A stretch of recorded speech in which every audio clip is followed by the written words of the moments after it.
Team India नए साल की शुरुआत से ही क्रिकेट सीजन का आगाज करने वाली है, लेकिन यहां पर बुरी खबर है क्योंकि दिग्गज खिलाड़ी शुरुआती सीरीज का हिस्सा नहीं होंगे। श्रीलंका के खिलाफ T20 सीरीज होगी, उसके बाद वनडे सीरीज खेली जाएगी। लेकिन अब खबरें सामने आई हैं कि लोकेश राहुल और रोहित शर्मा इस सीरीज का हिस्सा शायद ही होंगे, क्योंकि दोनों अपने अपने कामों के कारण इस सीरीज को मिस कर सकते हैं। आपको याद होगा कि बांग्लादेश के खिलाफ रोहित शर्मा को चोट लगी थी, जिसके कारण वो तीसरा वनडे नहीं खेल पाए थे और टेस्ट सीरीज से भी बाहर थे।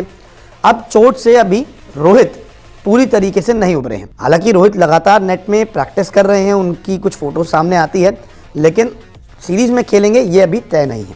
वहीं लोकेश राहुल भी सीरीज का हिस्सा नहीं होंगे, क्योंकि रिपोर्ट्स कुछ ऐसी सामने आई है। राहुल सीरीज की समय सीमा, यानी कि जिस दौरान सीरीज होने वाली है उस दौरान शादी करने के लिए जाने वाले हैं, तो रोहित शर्मा चोट के कारण ये सीरीज नहीं खेल पाएंगे। उम्मीद की जा रही है कि T20 और वनडे सीरीज दोनों में ही नहीं खेल पाएंगे, लेकिन लोकेश राहुल शादी के कारण इस सीरीज का हिस्सा नहीं होंगे। हालांकि अगर रोहित शर्मा और लोकेश राहुल को देखें तो दोनों ओपनर हैं, और अगर दोनों ही नहीं होंगे सीरीज में तो आपको युवा ओपनर्स पे जाना पड़ेगा। यानी कि T20 में आप शुभमन गिल और ईशान किशन के साथ जा सकते हैं, वनडे सीरीज में शिखर धवन को ही मौका मिल सकता है, शुभमन गिल आ सकते हैं, या फिर ईशान किशन के साथ ही आगे कंटिन्यू टीम इंडिया अपना कॉम्बिनेशन करेगी। लेकिन अगर रोहित शर्मा और लोकेश राहुल के परफॉर्मेंस पे देखें तो साल 2022 इतना अच्छा नहीं था। कई फैंस ये कह रहे थे, कई एक्सपर्ट्स ये कह रहे थे कि लोकेश राहुल और रोहित शर्मा को T20 फॉर्मेट छोड़ना चाहिए, और इसकी बहुत बड़ी वजह है क्योंकि अगर आप रोहित शर्मा का साल 2022 में प्रदर्शन देखेंगे T20 और वनडे मुकाबलों में, तो आप भी खुद समझ जाएंगे कि रोहित शर्मा कितना खराब 2022 में खेले थे।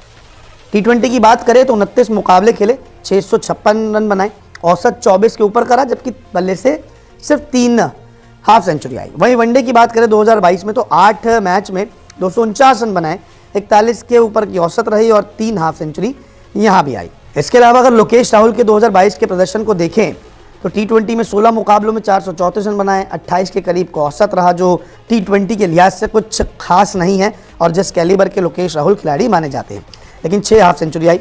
वहीं वनडे में देखिए तो 10 मुकाबलों में 251 रन, 27 का औसत और 2 हाफ सेंचुरी। तो कुल मिलाकर अगर दोनों ओपनर का प्रदर्शन देखें तो कुछ खास नहीं था 2022 में, और यही कारण था कि आप एशिया कप से फ्लॉप होते होते वर्ल्ड कप तक आपने कारवा चलाया, और वर्ल्ड कप भी जो था वो हाथ से निकल गया। इसके अलावा अगर हम दोनों की परफॉर्मेंस वैसे एनालाइज करें तो अभी कहीं ना कहीं ईशान किशन और शुभमन गिल जो हैं वो प्रबल दावेदार है, और ईशान किशन ने हाल ही में बांग्लादेश के खिलाफ जो सबसे तेज डबल 100 लगाया, उसके बाद भी चीज़ें क्लियर हो चुकी है कि ईशान किशन भविष्य में वनडे क्रिकेट या फिर T20 क्रिकेट में शामिल हो सकते हैं। हालांकि अभी तक स्क्वाड सामने नहीं आई है। अब देखना दिलचस्प होगा कि कप्तान रोहित शर्मा खेलते हैं या फिर अपनी चोट को अभी और समय देते हैं, और लोकेश राहुल के तो यही कहा जा रहा है कि वो ड्रॉप भी हो सकते हैं या फिर वो शादी के कारण इस सीरीज से अपना नाम वापस ले सकते हैं।